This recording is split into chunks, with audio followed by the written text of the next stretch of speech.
Nabi Muhammad merupakan teladan terbaik bagi umat muslim di sepanjang sejarah dan bagi umat manusia di setiap saat dan tempat, sebagai pelita yang menerangi serta bagai purnama yang memberikan petunjuk. Allah Subhanahu wa Ta'ala telah meletakkan pada pribadi Rasulullah sebagai gambaran yang sempurna dalam metode Islam dan menjadi gambaran yang hidup dan abadi bagi generasi umat-umat selanjutnya.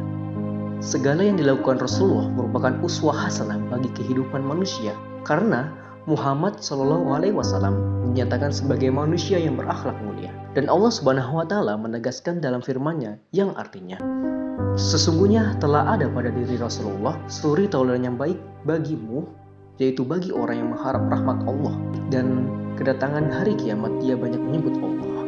Quran Surat Al-Ahzab ayat 21. Dari ayat tersebut secara tidak langsung memposisikan Rasulullah sebagai pendidik bagi umat manusia. Proses beliau ketika menyampaikan wahyu kepada para sahabat adalah sebuah pola pembelajaran yang layak diteladani oleh para pendidik.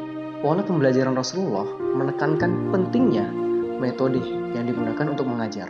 Dan dalam proses penyampaiannya, Nabi Muhammad menggunakan metode pembelajaran yang berbeda-beda dalam kondisi yang berbeda juga. Hal ini menunjukkan betapa pentingnya metode dalam penyampaian materi pembelajaran agar diterima peserta didik dengan baik.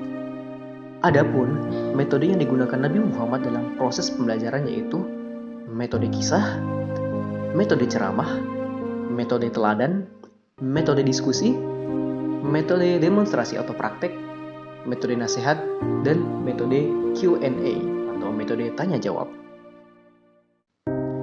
Islam sejak mula merupakan agama yang melihat pentingnya kedudukan akhlak bersamaan dengan ilmu.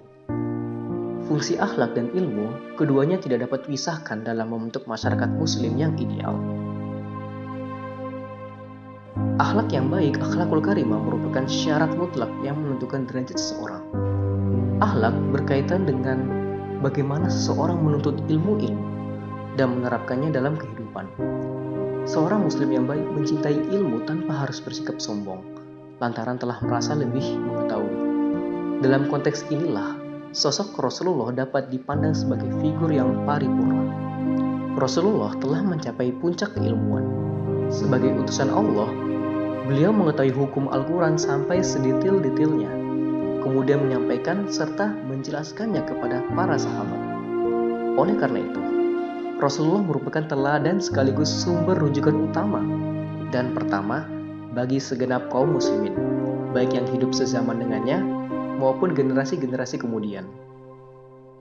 Dalam sebuah hadis riwayat At-Tabrani, Nabi Muhammad menghimbau kepada segenap kaum muslim, jadilah engkau orang yang berilmu atau orang yang belajar, atau orang yang mau mendengarkan ilmu, atau orang yang mencintai ilmu. Dan janganlah engkau menjadi orang yang kelima, maka kamu akan binasa.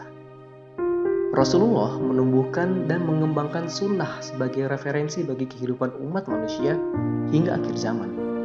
Rasulullah mendidik umatnya melalui sunnah agar mereka selamat di dunia dan akhirat. Sebagai pendidik, Nabi Muhammad menerapkan sejumlah prinsip yang dapat ditiru oleh orang-orang saat ini. Pertama, kemudahan akses. Rasulullah hidup berbaur dengan umatnya, baik di Mekah, Madinah, atau di daerah manapun yang sempat disinggahi beliau. Dalam memberikan pengajaran, Rasulullah tidak menempatkan hijab penghalang antara diri beliau dan para sahabat. Nabi juga tidak pernah menghalangi seseorang dari menjumpai beliau hanya lantaran status sosialnya. Malahan, Rasulullah memilih tempat-tempat yang strategis sebagai lokasi majelis ilmu.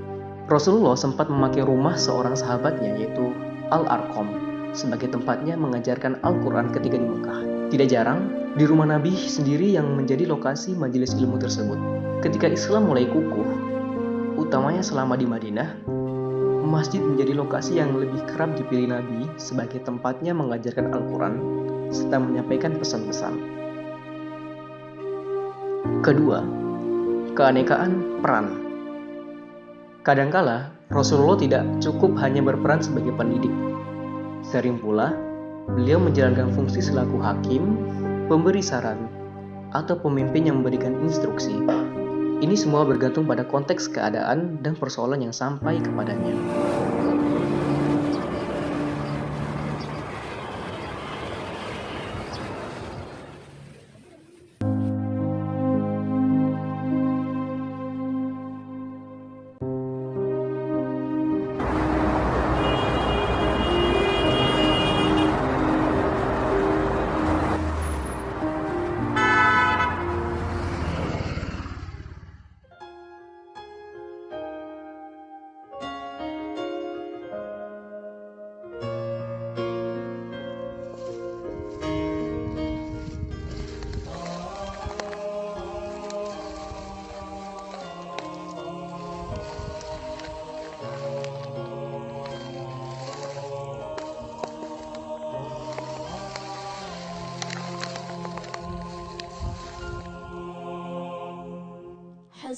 Ketiga, yakni efektivitas. Rasulullah selalu peka terhadap kapasitas lawan bicaranya. Beliau berbicara dengan memperhatikan kadar kemampuan akal mereka. Sebab, tiap orang memiliki tingkat pengetahuan dan konteks yang berbeda-beda. Dengan memperhatikan hal itu, penyampaian ilmu atau pesan-pesan tidak akan menimbulkan kesalahpahaman. Kepada orang yang dinilai cerdas, beliau cukup menggunakan isyarat. Adapun dengan orang-orang yang daya tangkapnya terbatas, maka beliau menjelaskan dengan contoh-contoh yang lebih konkret. Sebagai contoh, sebuah hadis riwayat dari Abu Hurairah, seorang laki-laki dari Bani Fazarah datang kepada Nabi Shallallahu Alaihi Wasallam, kemudian berkata, "Istriku melahirkan seorang anak yang berkulit hitam. Aku tidak mengakui anak itu." Rasulullah bertanya, "Engkau mempunyai unta?" Ia pun menjawab, "Ya." Kemudian beliau bertanya lagi, "Apa warna kulit untamu itu?" Ia pun menjawab, "Merah." Kemudian beliau bertanya lagi, "Apakah pada kulitnya terdapat warna kelabu hitam-hitam?" Ia kembali menjawab, "Ya." Beliau bertanya lagi, "Dari mana warna itu?" Ia pun menjawab, "Mungkin warna itu berasal dari keturunannya." Maka Rasulullah berkata, "Ini pun anak laki-laki Bani Fazarah mungkin saja berasal dari keturunannya." Rasulullah juga selalu hati-hati dalam menentukan sikap. Bila suatu kejadian belum mendapatkan hukumnya berdasarkan firman Allah, maka beliau lebih memilih diam hingga mendapatkan petunjuk darinya. Bila sudah ada hukumnya, maka penerapan yang paling mudah dan sesuai itulah yang dipilih beliau.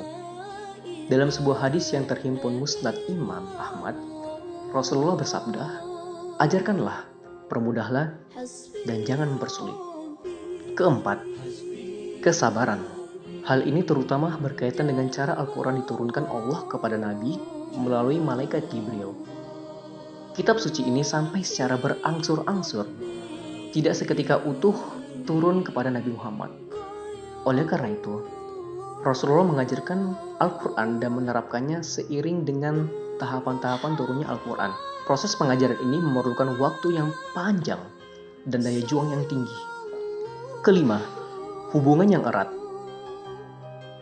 Meskipun kedudukan beliau amat mulia, baik di tengah umat manusia maupun di hadapan Allah, Rasulullah menyukai kerendahan hati.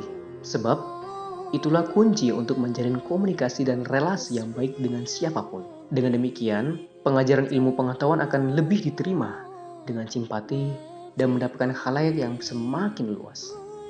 Keenam, menghindari kecenderungan monoton. Rasulullah membuat pengajarannya secara variatif.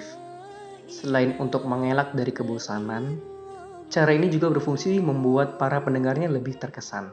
Hadis riwayat Ibnu Mas'ud, Nabi SAW memilih hari-hari tertentu untuk menyampaikan mau'izah kepada kami karena beliau khawatir kami merasa bosan. Segenap prinsip pengajaran itu dapat bermuara pada fungsi akhlak di tengah manusia. Betapa pentingnya persoalan akhlak ini di atas ilmu. Sekalipun umpamanya yang disampaikan seorang itu hanyalah ilmu sains murni, tetapi cara pengajarannya dengan akhlak, maka itu bernilai Islami karena sesuai dengan keteladanan Rasulullah, apalagi dengan pengajaran ilmu-ilmu agama. Oleh karena itu, prinsip pengajaran dan keilmuan kaum muslimin hendaknya berbanding lurus dengan keluhuran budi pekerti yang bersangkutan di tengah masyarakat. Bila tidak demikian, muslim tersebut dapat dikatakan belum utuh dalam mencontoh Rasulullah.